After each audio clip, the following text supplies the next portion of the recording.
CCTV telah menjadi alat yang sangat penting dalam penyelidikan kasus orang hilang.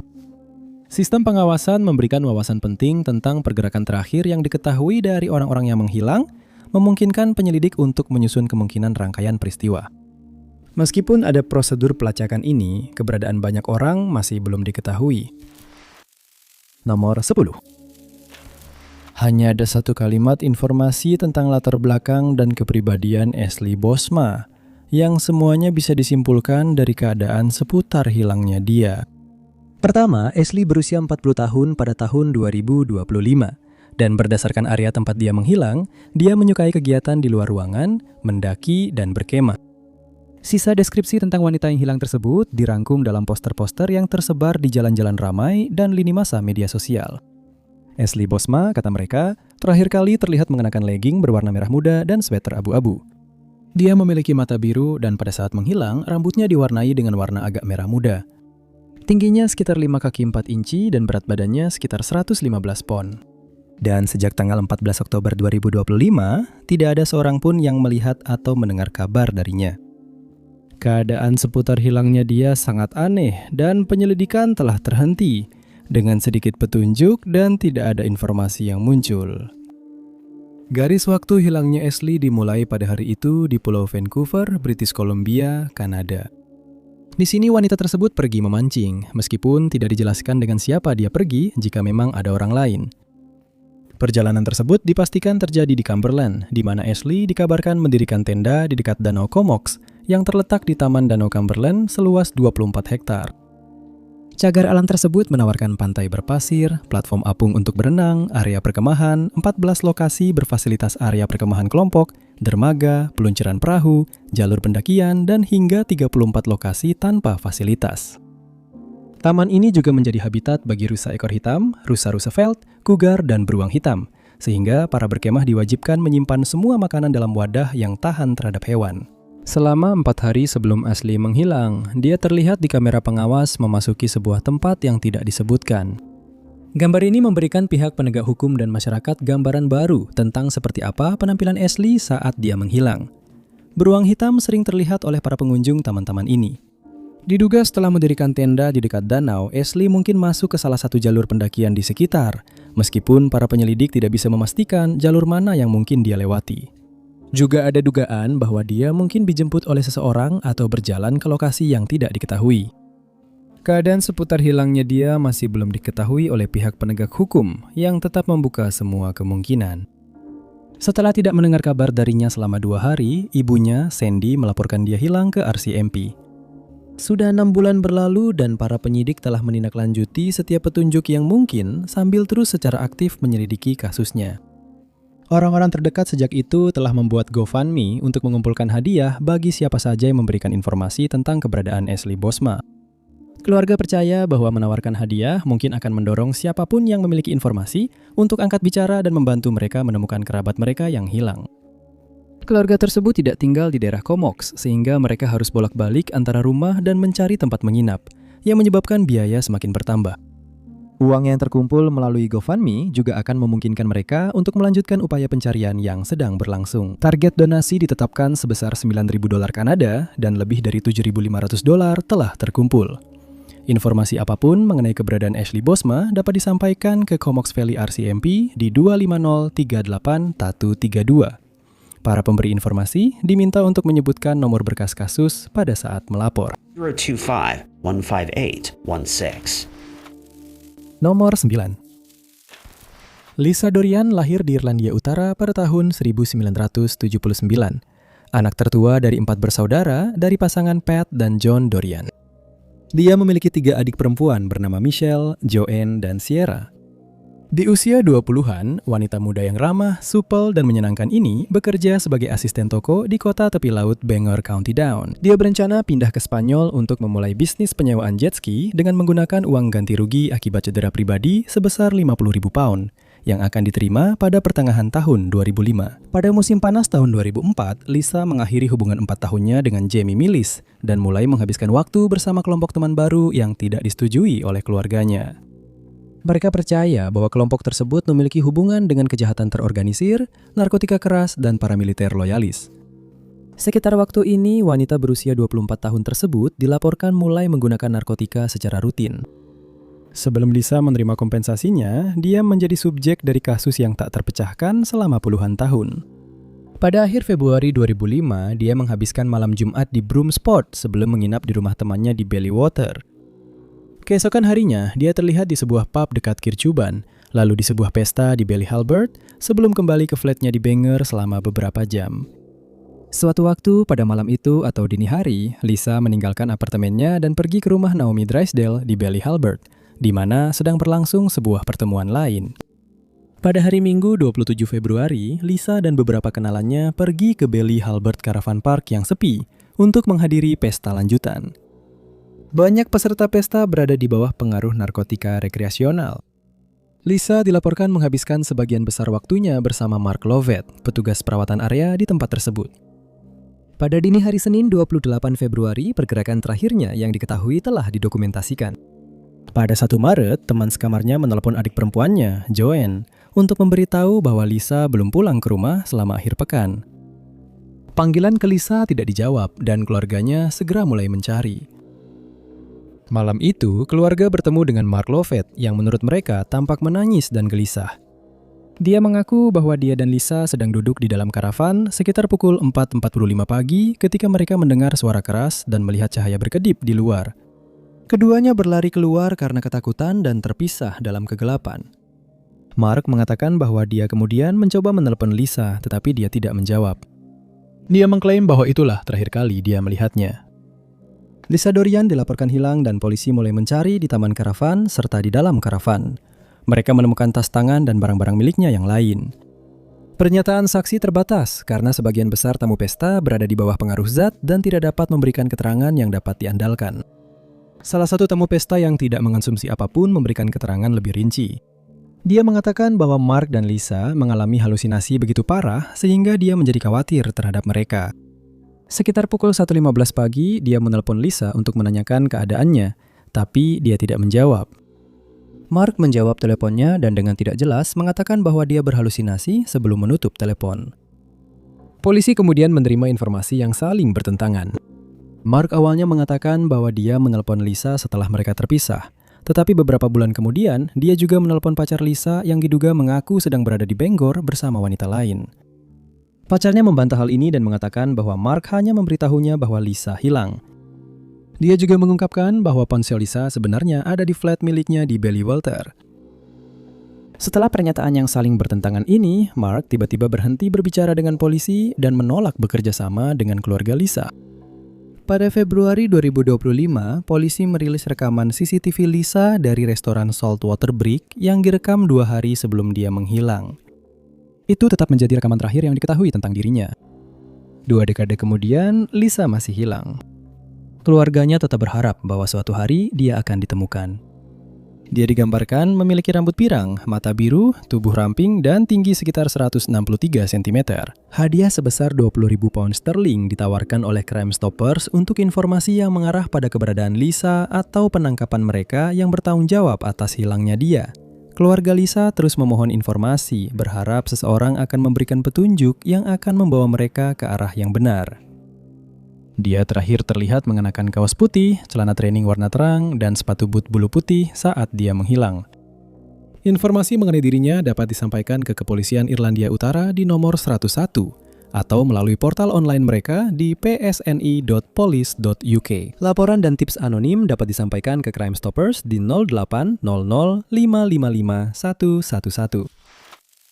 Nomor 8. Brett McGillivray lahir di Wangan Hills, Australia Barat, dan dia adalah anak desa sejati. Orang-orang terdekat menggambarkannya sebagai sosok yang sosial, supel, ramah, dan peduli, dengan lingkaran pertemanan yang luas. Dia sangat menyukai olahraga, terutama tenis, kriket, bola basket, sepak bola, selancar, polo air, dan memancing, yang menjadi kegemarannya saat liburan keluarga di Cervantes. Keluarganya mengatakan bahwa dia telah menjalani impian ala Australia sampai akhirnya dia dikaitkan dengan kasus hilangnya orang di Stewart Highway yang belum terpecahkan. Stewart Highway membentang sepanjang 2.800 km dari Port Augusta di Australia Selatan hingga Darwin di utara, melintasi beberapa wilayah paling tandus di Australia. Dengan sedikit tempat pemberhentian di antara kota-kota dan batas kecepatan yang mencapai 130 km per jam, jalan ini dianggap sebagai salah satu jalan paling berbahaya di negara ini. Antara tahun 2004 dan 2007, beberapa kasus orang hilang terjadi di dekat jalan raya ini di Northern Territory, dan banyak yang masih belum terpecahkan. Pada tahun 1997, Brett menghabiskan 3 bulan di Greylands Hospital setelah orang tuanya, Rosa dan Colin, melihat percakapan aneh, paranoia, dan tanda-tanda delusi. Dia dirawat karena mengalami episode psikotik akut yang penyebabnya tidak diketahui. Namun setelah keluar dari fasilitas tersebut, keluarganya percaya bahwa dia baik-baik saja. Pengalaman itu kemudian menginspirasi Brett untuk mengejar karir di bidang keperawatan komunitas atau pekerjaan kesehatan mental. Dia mendaftar di Universitas Edith Cowan, berkembang meskipun ada tekanan, mendapatkan banyak teman, dan bahkan menyelesaikan kerja praktik di Greylands Hospital, tempat dia pernah dirawat. Namun, segalanya berubah pada hari Senin, 10 April 2006. Pagi itu, Brett yang berusia 26 tahun bersiap-siap untuk bekerja. Memberitahu ibunya bahwa dia mungkin akan pulang lebih larut dari biasanya dan berangkat pukul 6.40 pagi dengan Toyota Camry putih miliknya. Dia membawa ponsel, dompet, tas, dan mengenakan seragam perawatnya untuk shift di Rumah Sakit Bethesda di Claremont. Kemudian hari itu, Rosa menemukan pesan di mesin penjawab dari Universitas Edith Cowan yang mengingatkan Brett untuk memberitahu atasannya jika dia melewatkan praktik keperawatannya. Dia menjadi gugup, tetapi berpikir mungkin rumah sakit belum mencatat kehadirannya. Lalu Colin menyadari Brett telah meninggalkan obat litium karbonatnya di dalam kulkas. Awalnya, mereka berharap dia hanya melewatkan 1 dosis atau pergi mengunjungi teman-temannya. Namun setelah beberapa kali panggilan tidak dijawab dan malam tanpa tidur, mereka melaporkannya hilang. Polisi memeriksa catatan telepon Brett dan mengetahui bahwa ponselnya dimatikan segera setelah dia meninggalkan rumah. Dia tidak pergi ke rumah sakit, sebaliknya dia pergi ke bank lokal, menarik uang, dan meninggalkan kota. Sejak saat itu tidak ada yang mendengar kabar darinya. Karena dia suka bepergian, para penyelidik memeriksa rekaman CCTV dari seluruh Australia. Dia kemudian terlihat di Sedana, sekitar 2000 km sebelah timur Perth, menarik uang lagi dari ATM. Selama 5 hari, terus terjadi penarikan dari rekeningnya sampai saldonya terkuras. Orang tuanya menyetor lebih banyak uang, tetapi setelah 15 April tidak ada transaksi lagi yang dilakukan. Seorang penjaga taman kemudian melaporkan melihat Brett pada Jumat Agung di Jalan Lurita dekat Kings Canyon di wilayah utara. Dia tidur di pinggir jalan dan mengatakan bahwa dia kesulitan menemukan kendaraannya.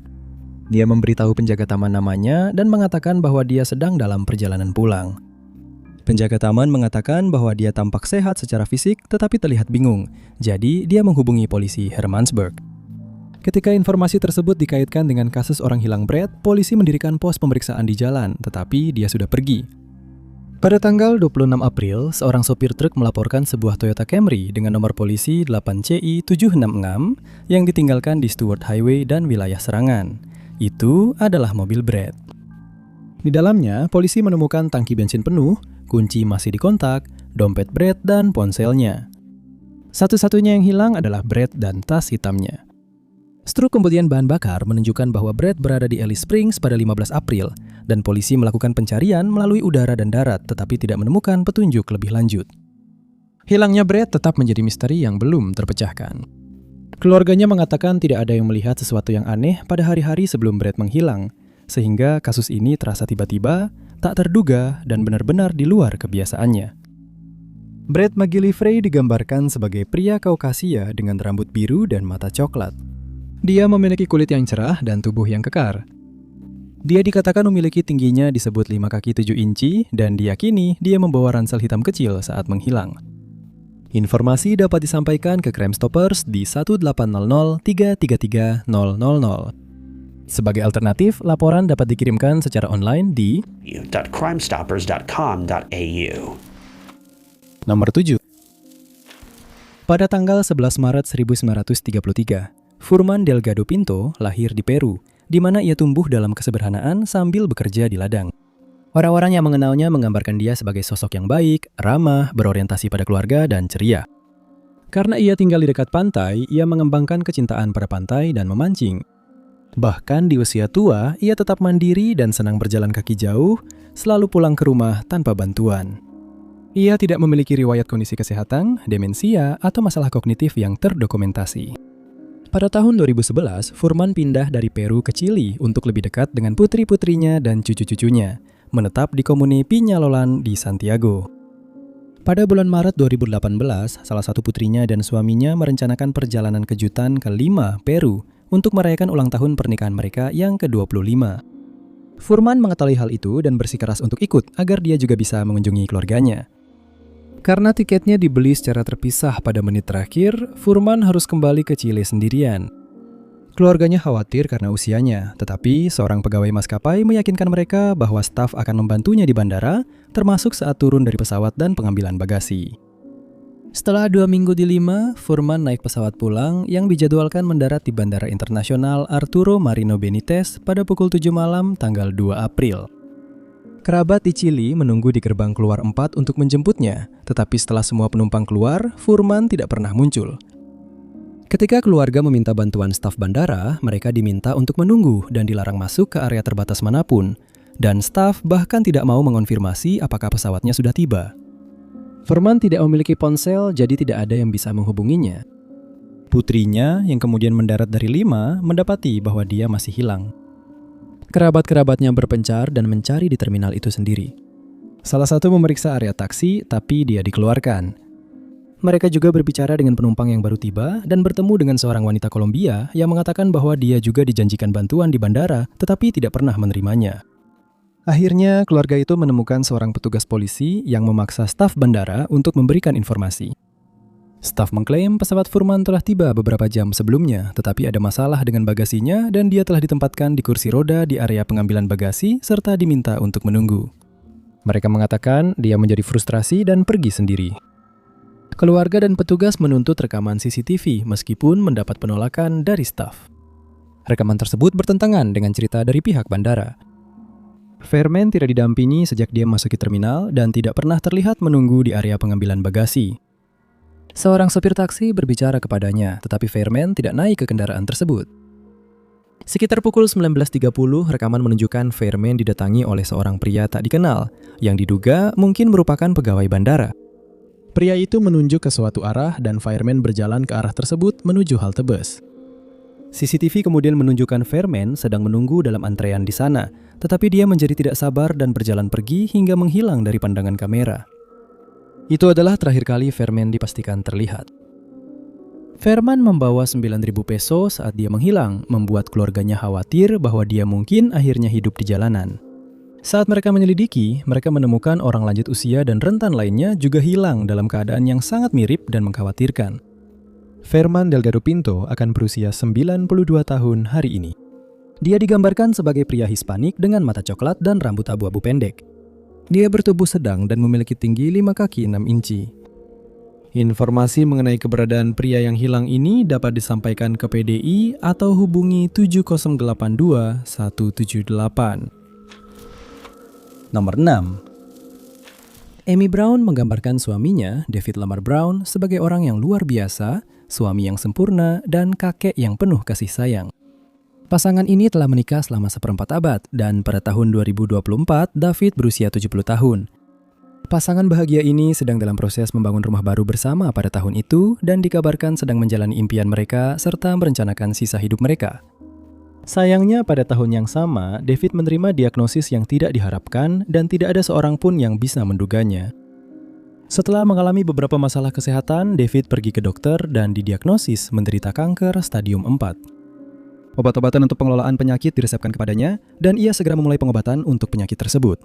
Namun, ini bukan akhir dari perjalanan naik turun yang ia alami. Amy membawa suaminya, David, ke Brooksville, Florida, di Hernando County, dari rumah mereka di Georgia, karena David yang kini sedang berjuang keras, sangat ingin bertemu dengan saudaranya dan menghabiskan waktu bersamanya. Salah satu hal dalam daftar keinginan David adalah pergi bersama saudaranya ke lahan milik keluarga seluas 194 acre untuk mengunjungi pohon ek tua.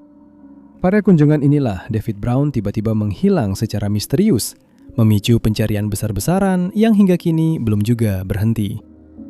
Pada tanggal 13 Agustus, David dan saudaranya bersama anjing pelindung terlatih yang setia, Snoopy, memutuskan untuk pergi ke daerah berhutan di Baton Rouge, Brooksville. Ketiganya pergi bersama dengan mobil golf menuju hutan, namun perjalanan mereka terhalang oleh pohon tumbang. Pohon itu melintang di jalur, menghalangi mereka untuk melanjutkan perjalanan.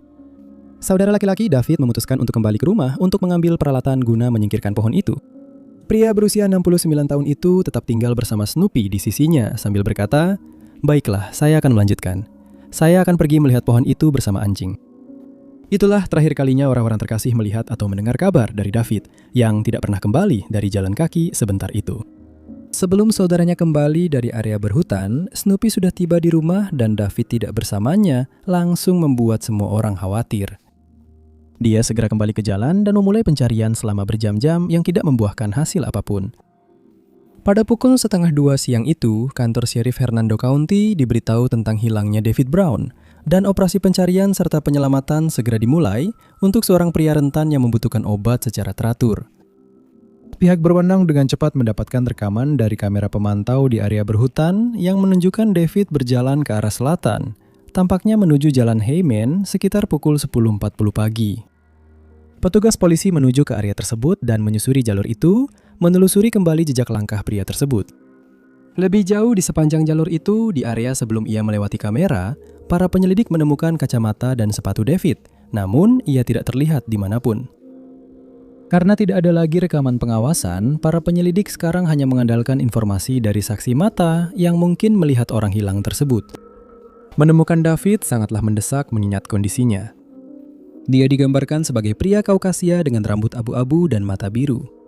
Tingginya sekitar 180 cm dan beratnya sekitar 79 kg. Informasi mengenai keberadaan orang hilang ini dapat disampaikan ke kantor Sheriff Hernando County di 35225468830 dengan nomor kasus instansi 224003397.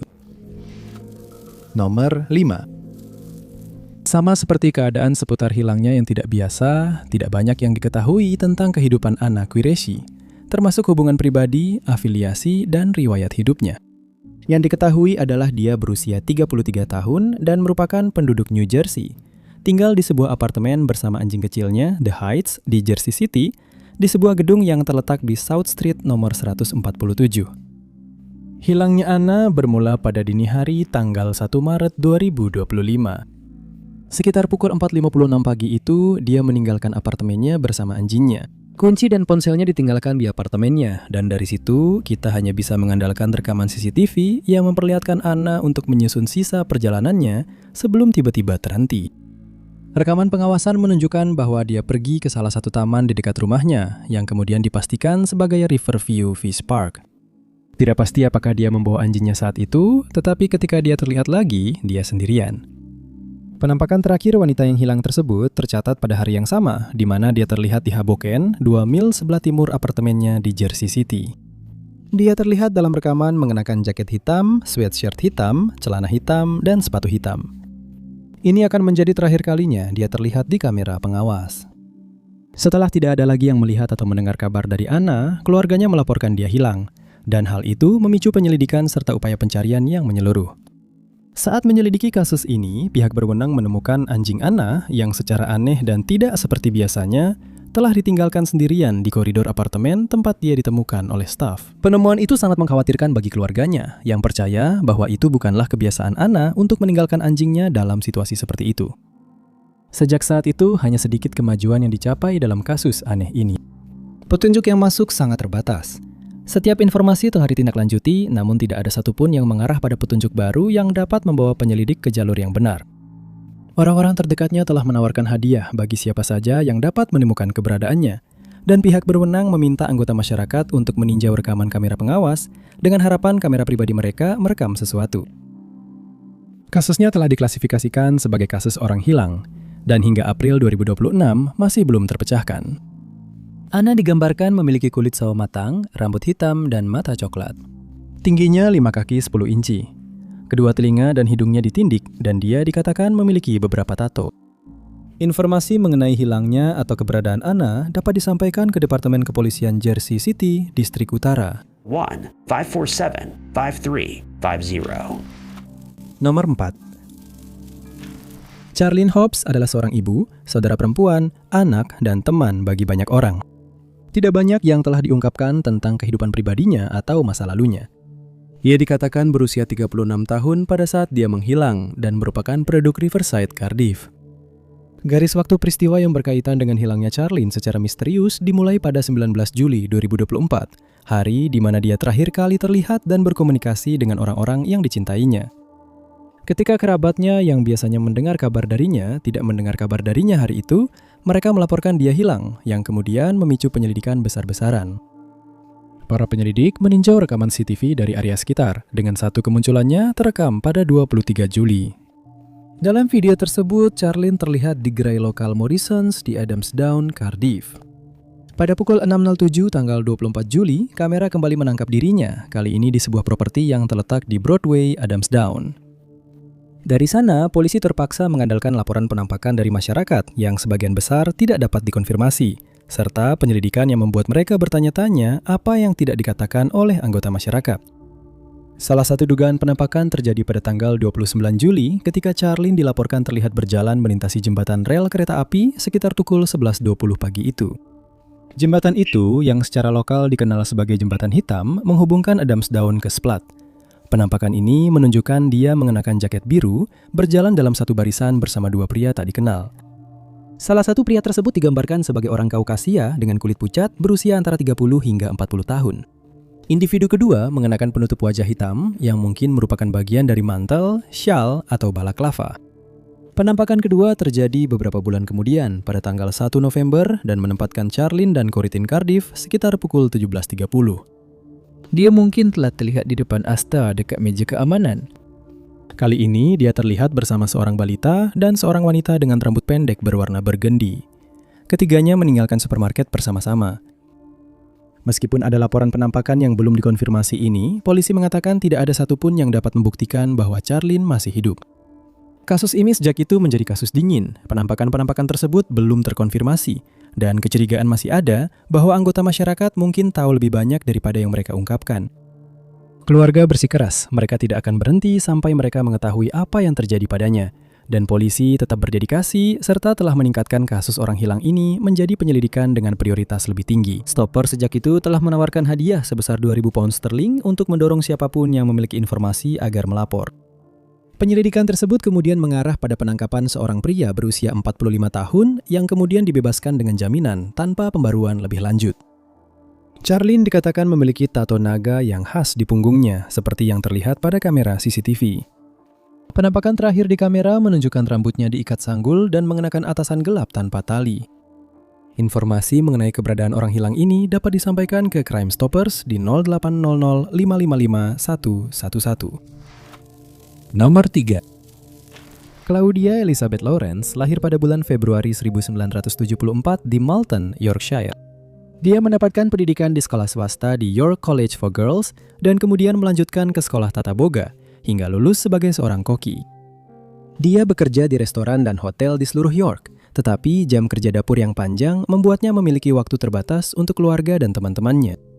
Pada tahun 2006, Claudia menjadi koki di Goodricke College, Universitas York.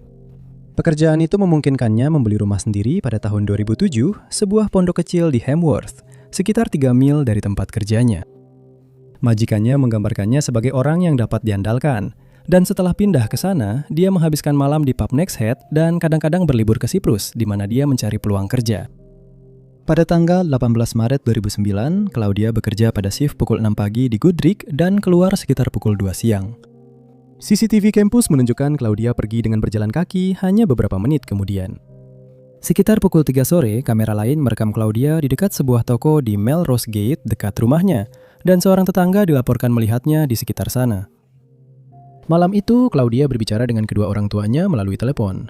Dia terdengar normal dan sangat antusias dengan rencana hari ibu yang akan datang bersama ibunya. Dia mengatakan bahwa dia sedang di rumah dan berencana tidur lebih awal karena dia harus berjalan kaki ke tempat kerja sebelum jam 5 pagi keesokan harinya, karena mobilnya sedang diperbaiki. Orang tuanya menerima pesan teks terakhir darinya pada pukul 21.12. Sejak saat itu, tidak ada yang melihat atau mendengar kabar dari Claudia. Pada pukul 6 pagi keesokan harinya, wanita berusia 35 tahun itu tidak masuk kerja. Manajernya menelpon, tapi panggilannya masuk ke pesan suara. Claudia juga seharusnya bertemu dengan temannya, Susie Cooper, malam itu, tapi dia tidak pernah datang. Susie, yang tahu bahwa Claudia sering menggunakan telepon, mencoba menelponnya berulang kali tapi tidak bisa menghubunginya. Keesokan paginya, Susie menghubungi teman-teman bersama, termasuk pengelola pub Max Head, lalu memberitahu orang tua Claudia. Ayahnya Peter menelpon Guthrie College dan mengetahui bahwa Claudia telah absen kerja pada tanggal 19 dan 20 Maret. Pada pukul 2 siang tanggal 20 Maret, polisi North Yorkshire dihubungi dan laporan orang hilang pun dibuat. Awalnya polisi enggan menanganinya secara mendesak karena tidak ada tanda-tanda kekerasan atau keributan yang jelas. Namun, petugas tetap memeriksa rute yang biasa dilalui Claudia.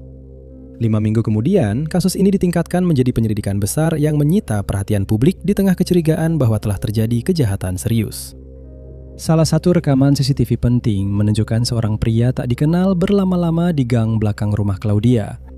Namun, meskipun sudah ada permohonan berulang kali, pria itu tidak pernah berhasil diidentifikasi. 4 pelanggan tetap dari Next Head kemudian ditangkap, tetapi Crown Prosecution Service menolak untuk menuntut karena kurangnya bukti. Hilangnya Claudia Lawrence masih belum terpecahkan, dan siapapun yang memiliki informasi diminta untuk menghubungi kepolisian North Yorkshire di 101 atau Crime Stoppers di 08 0055 5111. Nomor 2. Dalam kasus Rowena Walker, tidak banyak informasi pribadi yang telah dirilis, termasuk latar belakang atau hubungannya. Hal pertama yang kita ketahui tentang wanita berusia 39 tahun dari Christchurch ini adalah bahwa dia menghilang, dan pencarian terhadap dirinya serta informasi terkait kasusnya masih berlangsung. Rowena terakhir kali terlihat pada tanggal 14 April 2025 di sebuah toko yang terletak di Jalan Bassett di Christchurch. Dia terlihat bersama seseorang yang tidak dikenal di rekaman keamanan toko tersebut. Baru pada tanggal 22 Oktober, anggota keluarga diberitahu bahwa tidak ada yang melihat atau berkomunikasi dengannya selama cukup lama. Karena khawatir, ibunya melaporkan bahwa dia hilang. Terakhir kali anggota keluarga mendengar kabar darinya, Rowena memberitahu mereka bahwa dia sedang menginap di rumah seorang teman. Itu terjadi sehari sebelum dia menghilang. Operasi pencarian langsung dilakukan dan temuan-temuan tersebut membuat para penyelidik menduga ada unsur kejahatan. Pihak penegak hukum menemukan bahwa Rowena tidak meninggalkan jejak digital apapun saat dia menghilang, sehingga menyulitkan penyelidikan. Tanpa cara untuk melacak pergerakannya, polisi menjadi sangat khawatir terhadap keselamatannya. Mereka berspekulasi bahwa wanita yang hilang tersebut mungkin berada di zona merah pemukiman, sebuah area di Christchurch, yaitu lahan seluas 630 hektar yang dianggap tidak stabil akibat gempa bumi. Area tersebut sangat rimbun dengan vegetasi dan sejak itu telah diubah menjadi ruang hijau transisi dengan area rekreasi. Teori tersebut memicu pencarian besar-besaran di zona merah, melibatkan 30 staf drone, perahu, dan anjing polisi. Tim-tim ini fokus pada area di mana sesuatu bisa disembunyikan atau disamarkan. Pada bulan April tahun ini, beberapa barang yang dianggap penting ditemukan dan saat ini sedang diuji untuk menentukan apakah barang-barang tersebut terkait dengan hilangnya Rowena. Keadaan seputar hilangnya dia masih belum jelas. Pria yang bersamanya masih belum teridentifikasi dan dia masih dinyatakan hilang. Para penyelidik memperluas pencarian mereka ke wilayah sekitar juga, termasuk Waikato, Canterbury, dan Tasman. Rowena dikenal suka bepergian, tetapi dia selalu tetap berkomunikasi dengan keluarganya, terutama anak-anaknya, setiap kali bepergian. Pria tak dikenal yang terlihat bersamanya dalam rekaman CCTV saat ini masih menjadi fokus utama dalam penyelidikan. Namun, orang tersebut belum juga melapor. Informasi terkait hilangnya orang ini dapat disampaikan ke polisi setempat di 105 atau diberikan secara anonim melalui Crime Stoppers di 0800 55 5111. Nomor 1. Jessica Jarinsky, 30 tahun tinggal bersama neneknya di Bosley Park, Sydney Barat. Orang-orang terdekat menggambarkannya sebagai wanita yang cantik, lembut, dan mudah disukai. Dia juga dikenal sering berkeliaran dan kadang-kadang mendekati orang asing untuk meminta tumpangan atau sebatang rokok.